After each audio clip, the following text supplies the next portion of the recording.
Do you believe that you can create buttons? Do you believe that you can create castles? Do you believe that you can create buttons? Do you believe that buttons are important to create? Does everything have to be bouncing off the wall enthusiasm? Is there power in satisfaction?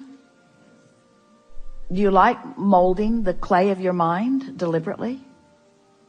Do you think that you need to think more or rest more? Do you think that you need to try harder or try less? Do you associate trying with action or thinking? Do you need to try to think better thoughts? It was a trap. Do you need to try to think better thoughts? Or do you need to relax into better thoughts?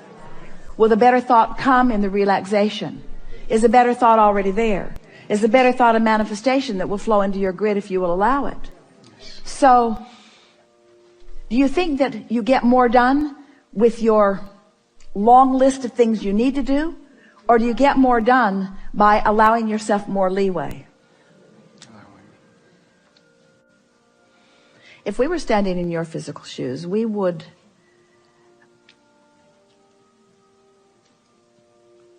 decide to be lazy. We're reaching for the perfect word. We would decide to be lazy for a little while.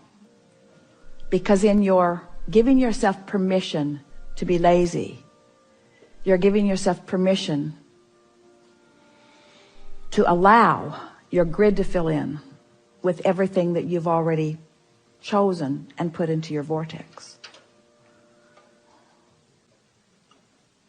The word lazy has an unpleasant connotation, doesn't it? Because it's humans measuring themselves against other humans based upon a flawed premise. And the flawed premise is, the more you do, the more you're worth. And that is the most flawed of all flawed premises. I'd like to give you the premise that is at the basis of your universe. The better you feel, the more you allow.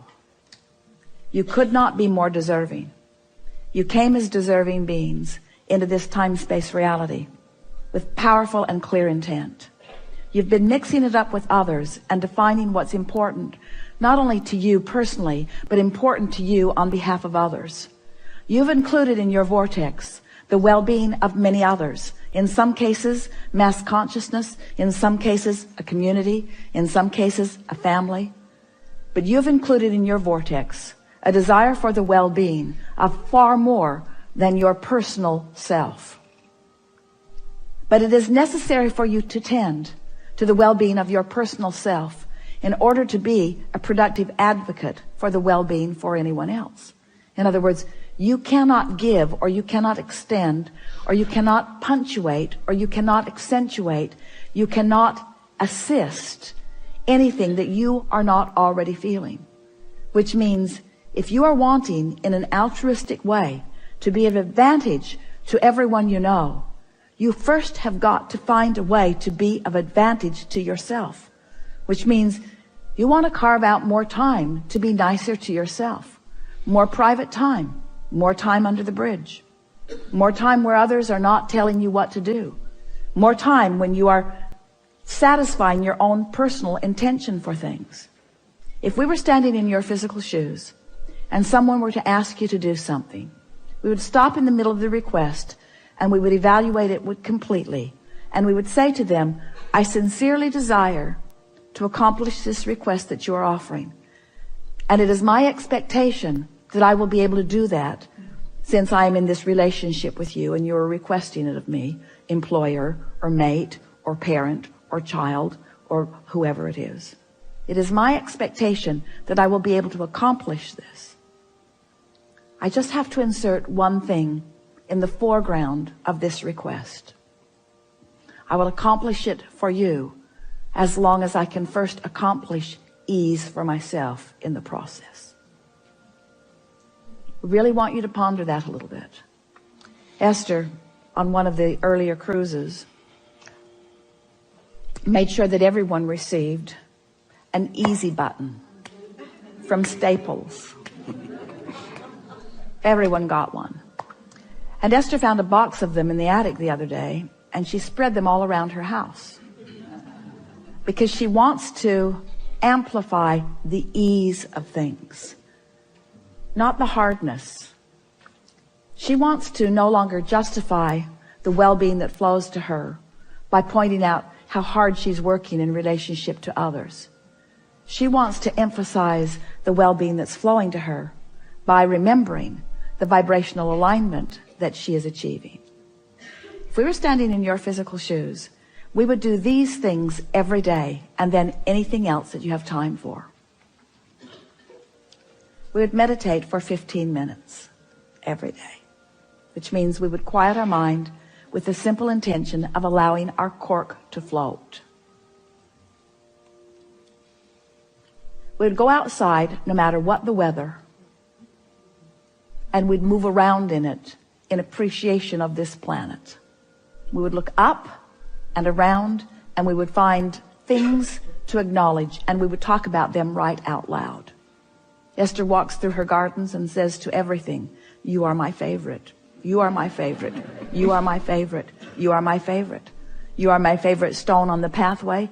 You are my favorite bird in the tree. You are my favorite flower in bloom. You are my favorite flower not in bloom.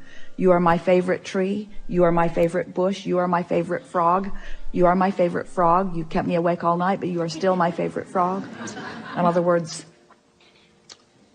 so first thing, meditate. Second thing, spend more time outside. Third thing, we would buy a notebook. We would call it My Book of Positive Aspects. And we would fill at least 3, 4, 5 is even better, pages of positive aspects. 5 different subjects, and write the positive aspects of it. Training your vibration into that upward place. And then there is one last thing that if we were standing in your physical shoes, we would do every single day.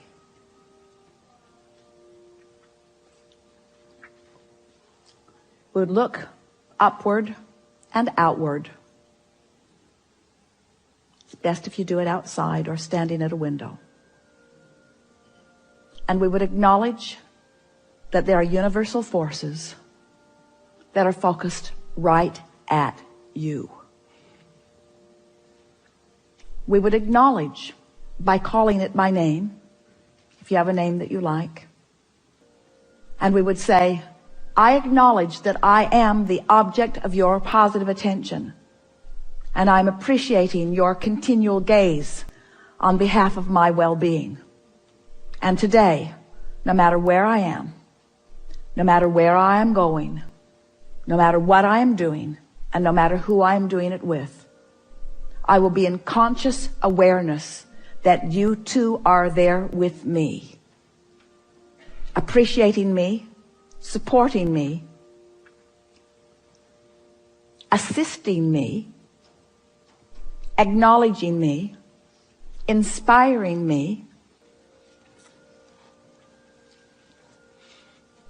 guiding me, having fun with me, acknowledging me, supporting me, assisting me, inspiring me, helping me, guiding me, aware of me, loving me, showing me, inspiring me, guiding me, helping me, uplifting me, showing me." Get into an endless loop of that acknowledgement and watch what begins to happen in your life as soon as this day. Your vortex is filled to the brim with specific requests that you have put there and that you are deserving of the realization of. And it's time for those realizations to be flooding into your experience at a rate that will astonish those who surround you. It's time for you to remember what you've put there and to bring it forward active into your today experience. We've been talking to you all day from our appreciation of who you are. But even as we express it from our powerful point of knowing, we know that you don't yet know who you are. You don't, for the most part, understand the important role you play in the expansion of all that is. We stand as the beneficiaries of all of the vortices that you have accomplished, and we revel in them. But it is our powerful desire that you now, here in your physical bodies, allow yourselves to be the recipients of the physical manifestation of those things that you have put there. Because that was the plan. You didn't say, I'll go forth and fill up a vortex full of things that I care about and deny myself of the realization of them. You said, I'll go forth and I'll experience the fullness of that, you see. And so as we visit with you here today, it is our acknowledgement that in these hours that we've been together, because of the willingness of you to listen and play with us, and because of the willingness of those to ask the questions in the way that you have, it's our knowing that your vibration is shifted to a new place. And it is our expectation that your expectation has also shifted to a new place. Your life is forever changed, and we don't say that to everyone.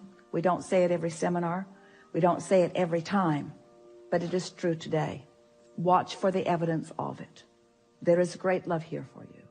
And as always, we remain